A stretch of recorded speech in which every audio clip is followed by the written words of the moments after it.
रियाच्या डोक्यात जणू काही लक्षावधी विचार एकत्र चक्रावून फिरू लागले होते. कट. कोणाचा कट?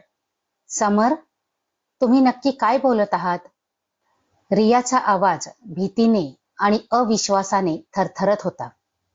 समर खिडकीजवळ जाऊन उभा राहिला. बाहेर रात्रीचा अंधार दाटला होता.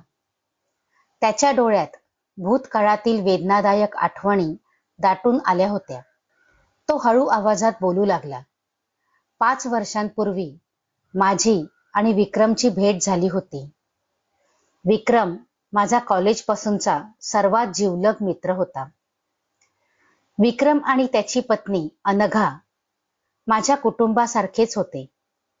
विक्रम एका मोठ्या इन्फ्रास्ट्रक्चर कंपनीत मुख्य प्रोजेक्ट हेड म्हणून काम करत होता. रिया शांतपणे श्वास रोखून ऐकत होती.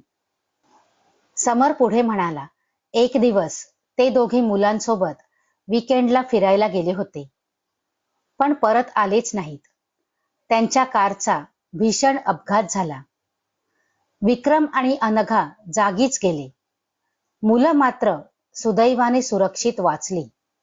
त्यावेळी शौर्य अवघा 2 वर्षाचा होता आणि लहान चिमुकली सिया काही महिन्यांची होती.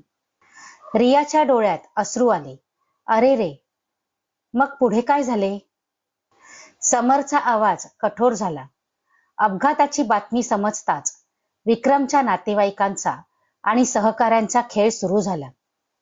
सगळ्यांना विक्रमची कोट्यावधींची संपत्ती आणि कंपनीतील शेअर्स हवे होते, पण त्या 2 लहान मुलांची जबाबदारी कोणालाच नको होती.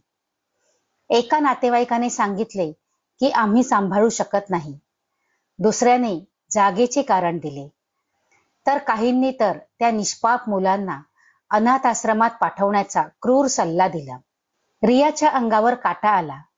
केवढी ही स्वार्थी दुनिया. आणि म्हणूनच समर वळून रियाकडे पाहत म्हणाला, मी त्या क्षणी निर्णय घेतला. त्या मुलांना मी माझ्या घरी आणले. मी त्यांचा सख्खा बाप नाही, पण त्यांना बापाची कमतरता मी आयुष्यभर जाणवू देणार नाही, असा शब्द मी विक्रमच्या आत्म्याला दिला होता. रिया समरकडे एका वेगळ्याच आदराने पाहत राहिली. तिच्या मनात समरबद्दलची आदराची भावना कित्येक पटीने वाढली. पण तुम्ही लग्नाबाबत काय सांगत होतात आणि तो अपघाताचा कट? रियाने विचारले. समर कडवटपणे हसला. याआधी अनेक मुली मला पाहायला आल्या, पण 2 मुलांची जबाबदारी ऐकताच त्या पळून गेल्या.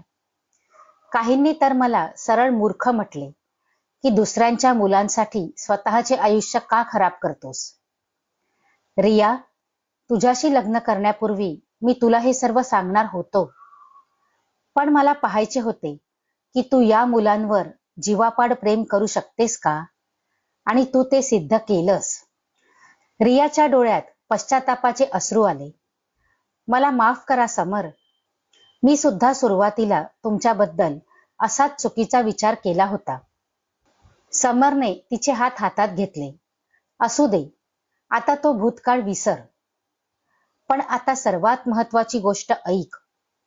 विक्रमच्या अपघाताची फाईल मी गेल्या 5 वर्षांपासून तपासत आहे. तो अपघात नव्हता, तर कारचे ब्रेक फेल केले गेले होते. कारण विक्रमला त्याच्या कंपनीतील एका मोठ्या घोटाळ्याचा सुगावा लागला होता, आणि तो घोटाळा तुझ्या वहिनीचा म्हणजेच स्नेहाचा भाऊ करत होता. हे ऐकून रियाच्या पायाखालची जमीन पुन्हा एकदा घसरली. स्नेहा वहिनीचा भाऊ? निलेश? हो, समर गंभीरपणे म्हणाला. निलेश आणि त्याच्या साथीदारांनी विक्रमला रस्त्यातून हटवले, पण विक्रमने मरण्यापूर्वी त्याच्या संपत्तीचा एक असा ट्रस्ट बनवला होता ज्याची चावी या मुलांकडे आहे, आणि आता निलेशला ते शेअर्स हवे आहेत. रिया स्तब्ध झाली. तिला समजले की तिच्या वहिनीने स्नेहाने समरशी लग्नाला एवढा विरोध का केला होता. स्नेहाला बहुधा निलेशच्या या कृत्याची कुणकुण लागली असावी, म्हणून ती रियाला समरपासून दूर ठेवू पाहत होती. दुसऱ्या दिवशी सकाळी रिया लवकर उठली. तिने मुलांसाठी आवडीचा नाश्ता बनवला. शौर्य आणि सिया टेबलवर बसले होते. चिमुकली सिया रियाचा पदर पकडून हळूच म्हणाली, ताई, तुम्ही आता कायम आमच्या सोबतच राहणार ना? रियाच्या डोळ्यात अश्रू आले. ती खाली बसली आणि सियाला जवळ घेत म्हणाली, बाळा, ताई नाही, मला आई म्हणशील? त्या चिमुकल्या मुलीच्या डोळ्यात एक वेगळीच चमक आली. तिने रियाच्या गळ्यात हात टाकले. हो, आई. शौर्यनेही रियाला मिठी मारली. समर दारात उभा राहून हे सर्व पाहत होता. त्याच्या डोळ्यात आनंदाश्रू होते. त्या घरात पहिल्यांदाच एक पूर्ण समृद्ध कुटुंब तयार झाल्यासारखे वाटत होते. पण नियतीच्या मनात काही वेगळेच शिजत होते. 2 महिने अतिशय आनंदात गेले. रियाने त्या मुलांना स्वतःच्या पोटच्या मुलांप्रमाणे सांभाळले. सगळं काही सुरळीत चाललं होतं. एका दुपारी समर ऑफिसमध्ये गेला असताना अचानक घराच्या दारावरची बेल जोरात वाजली. रियाने दार उघडले. दारात एक अत्यंत ऐटबाज, श्रीमंत आणि चेहऱ्यावर अहंकार असणारी स्त्री उभी होती. तिच्यासोबत एक वकील आणि 2 सुरक्षा रक्षक होते. कोण पाहिजे तुम्हाला? रियाने साशंकतेने विचारले.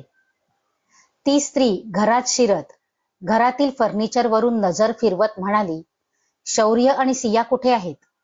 रिया गोंधळली. तुम्ही कोण आहात आणि आत कसे काय फिरताय?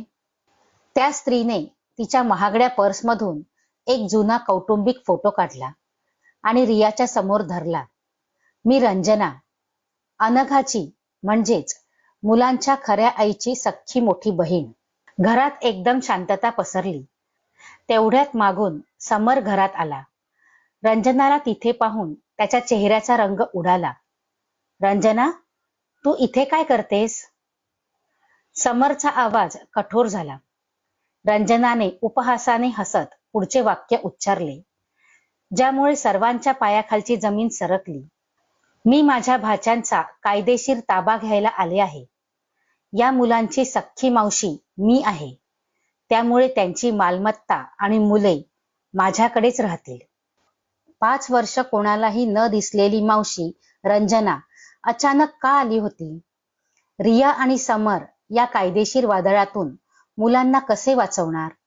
पण सर्वात भयानक गोष्ट घडली ती रात्री, जेव्हा रंजनाने कोर्टाची नोटीस पाठवली आणि त्या नोटीस सोबत एक लिफाफा समरच्या हाती लागला, ज्यामध्ये एका अशा मोठ्या कटाचा पर्दाफाश झाला होता जो थेट रियाच्या वडिलांशी जोडलेला होता. काय होते त्या लिफाफ्यात? जाणून घेण्यासाठी पहा पुढील भाग. मित्रांनो, कथा आवडली असेल तर व्हिडिओला लाईक करा, शेअर करा आणि कमेंटही करा. आणि आपल्या चॅनलवर नवीन असाल तर चॅनलला सबस्क्राईब करा. धन्यवाद.